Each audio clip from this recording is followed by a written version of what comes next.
Hello everyone, welcome to Sky Rise Academy. This is Aakash. तो आज हम लोग एक डे नेक्स्ट की ओर जुड़ने वाले हैं जिसमें मेरे पास 20 वोकैब्स फिर से आए। ये 20 वोकैब्स आज आप लोग फिर से कॉपी पे ऐड करेंगे और आपको एक नई सोच और एक नई धारणा के साथ इन 20 वोकैब्स को समझना है।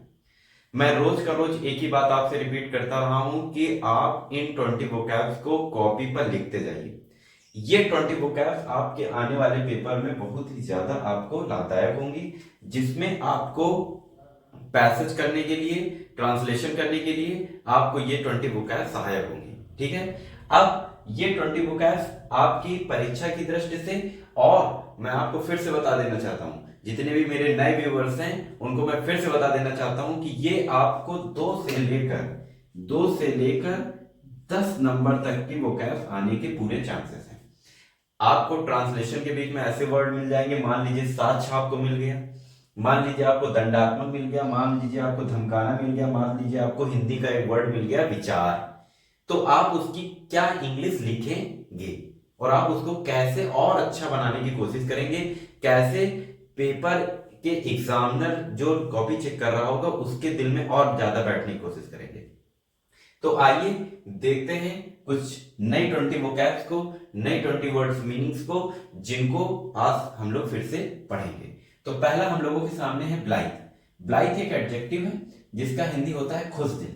खुशदिल का मतलब जो इंसान हर समय मुस्कुराता रहता हो, हर समय थोड़ा सा उसके मन में हैप्पीनेस, उसके शरीर में हैप्पीनेस बहता रहता हो, वो हर से थोड़े से खुश दिल इंसान से मिलता रहता हो, वो उसके मन में थोड़ा सा भाव जो कैसे हो, खुशी के भाव हो। तो ऐसे लोगों को इंग्लिश में क्या कहते हैं? ब्लाइथ। ब्लाइथ एक एडजेक्टिव है जिसको हिंदी में खुशदिल कहते हैं। अगला है रिसाइट। रिसाइट होता है वर्णन करना।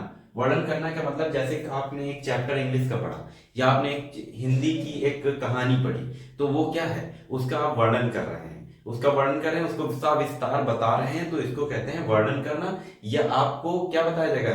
रिसाइट की जा रही है, मतलब टीचर ने पहले पोयम पढ़ा दी, फिर पोयम को रिसाइट कर दिया। रिसाइट मतलब वर्णित कर दिया, डिटेल में बता दिया। ठीक है। अगला क्या है? इंटोनेशन। इंटोनेशन का हिंदी होता है आवाज का उतार चढ़ाव। आवाज का उतार चढ़ाव, जैसे आपसे टीचर ने पूछा क्या तुमने गलती की, तो तुम पहले धीमे बोल रहे हो, नहीं सर, नहीं सर, नहीं तुम ही ने की, नहीं सर मैंने नहीं की। तो ऐसी स्थिति जैसे आवाज में अप एंड डाउन होता रहता है, तो आपको क्या कहते हैं?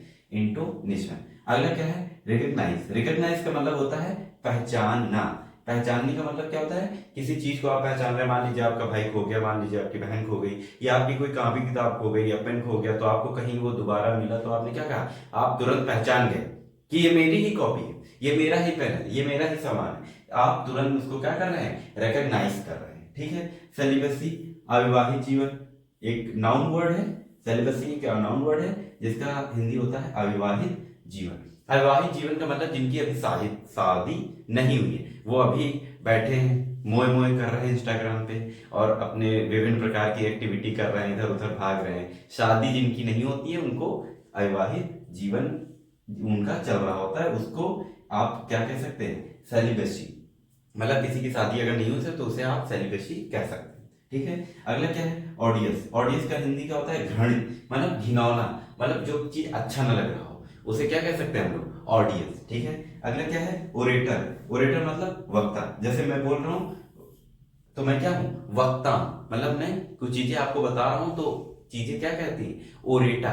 मतलब आपके सामने कोई चीजें हैं जो एक्सप्लेन कर रहा है, जो कोई बहुत सारी चीजें आपको बता रहा है, तो ऐसे चीजें क्या कहलाती हैं? ओरेटर। ठीक है। अगला क्या है? अगला है ऑगमेंटेड। ऑगमेंटेड क्या होता है? एडजेक्टिव है ऑगमेंटेड, हिंदी होती है बढ़ाना, मतलब किसी चीज को बढ़ाना। जैसे मान लीजिए ऑगमेंटेड का मतलब होता है कि जैसे आपने अपने पढ़ाई के स्तर को बढ़ा दिया, तो आपने अपने पढ़ाई के स्तर को ऑगमेंटेड कर दिया। ठीक है। अगला क्या है? टैक्टिक, एक नाउन शब्द है, इसकी हिंदी क्या होती है? कार्यनीति। एम्पल। एम्पल का मतलब होता है पर्याप्त, मतलब प्रचुर मात्रा में इतनी चीजें हैं तो आपके पास क्या होगी?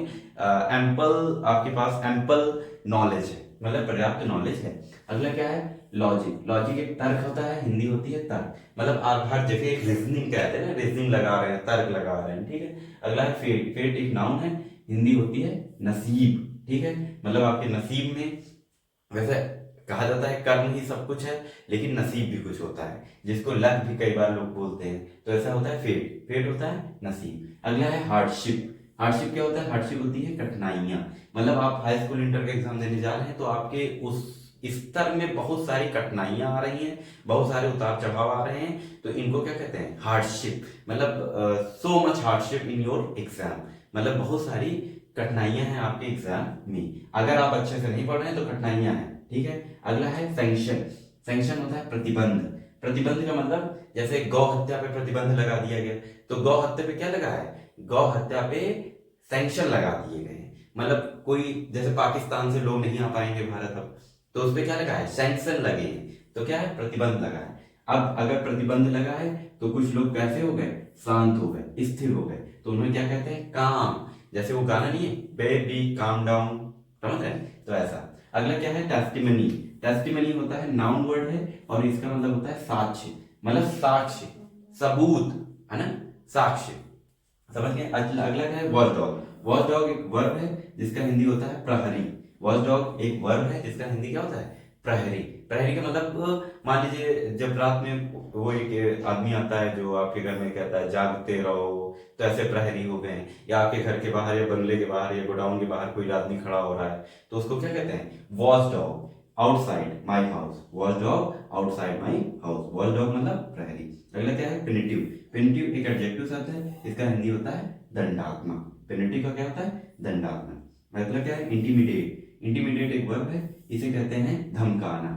मतलब कि किसी को कह रहे हैं, धमका रहे हैं कि बाहर मिलो, बता रहे हैं तुमने मेरी मैम से शिकायत की, बाहर मिलो, बता रहे हैं अभी। तो किसी चीज को किसी आए इंसान को धमकाना क्या होता है? इंटिमिडेट। उसे आप इंटिमिडेट कर रहे हैं, धमका रहे हैं। अगला क्या है? पॉन्डर। पॉन्डर का वर्ब है और इसका हिंदी क्या होता है? विचार। थॉट का आप अभी तक जानते होंगे, थॉट मतलब विचार होता है, लेकिन पॉन्डर का मतलब भी विचार होता है। तो हमारे सामने ये 20 वोकैब्स थी, इनको हमने अच्छे से पढ़ा, इनको हमने अच्छे से समझा। आने वाले समय में इन 20 वोकैब्स को मैं और बढ़ाऊंगा, और साथ ही साथ ग्रामर्स के कुछ रूल्स और ग्रामर्स में आने वाली सारी परेशानियों को खत्म करने के लिए आपके खुद के आकाश सर आ चुके हैं स्काई राइज एकेडमी के साथ। स्काई राइज एकेडमी के साथ आपको ग्रामर्स के सारे रूल और ये 20 वोकैब्स की डेली डे बाय डे चलता रहेगा, इसमें कोई रुकावट नहीं आने वाली, ठीक है। ऐसे ही 20 वोकैब्स को, 20 वोकैबुलरी को पाने के लिए चैनल से जुड़े रहिए। चैनल को लाइक कर दीजिए, शेयर कर दीजिए और अपना प्रेजेंसी दिखाने के लिए कमेंट में यस सर कर दीजिए, ठीक है। तो ऐसे ही 20 वोकैब्स को पाने के लिए चैनल को लाइक करते रहिए। तब तक के लिए धन्यवाद।